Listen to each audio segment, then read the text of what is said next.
Disebut Par Aceh menggandeng Asosiasi Pelaku Usaha Pariwisata Indonesia atau ASPPI memperkenalkan sejumlah destinasi wisata yang ada di Pulau Sabang lewat farm trip yang diikuti oleh puluhan pelaku wisata nasional dari berbagai provinsi yang ada di Indonesia.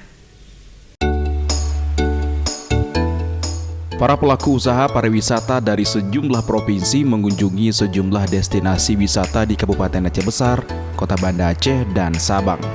Mereka diundang Dinas Kebudayaan dan Pariwisata Aceh untuk memperkenalkan sejumlah wisata unggulan Tanah Rencong kepada pengguna jasa mereka. Ketiga kabupaten tersebut merupakan tujuan destinasi wisata yang paling diminati oleh wisatawan mancanegara maupun domestik.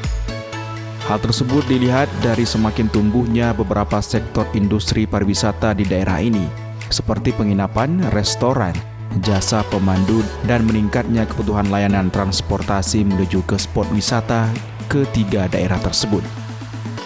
Tujuan dilaksanakannya farm trip sendiri untuk memperkenalkan daya tarik wisata ataupun produk wisata baru yang akan dan sedang dikembangkan, sehingga mampu meningkatkan jumlah kunjungan wisatawan serta memberikan pilihan destinasi wisata yang beragam.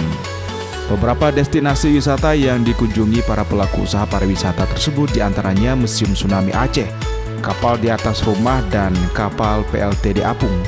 Dalam kunjungan tersebut, mereka disambut langsung oleh kelompok sadar wisata setempat. Di Sabang, para peserta mengunjungi sejumlah destinasi yang dikemas oleh Pokdakwis atau kelompok sadar wisata Jaboy, Ano Hitam, dan Goa Jepang. Para peserta juga diajak mengikuti atraksi wisata Dolphin Trip, melihat lumba-lumba, dan snorkeling di Pantai Ibo. Melalui kegiatan ini, para peserta dapat merasakan pengalaman menarik agar nanti dapat mengemasnya dan menjual paket wisata ke Aceh Besar, Banda Aceh, dan Sabang. Dari Banda Aceh, Tim Liputan iNews melaporkan.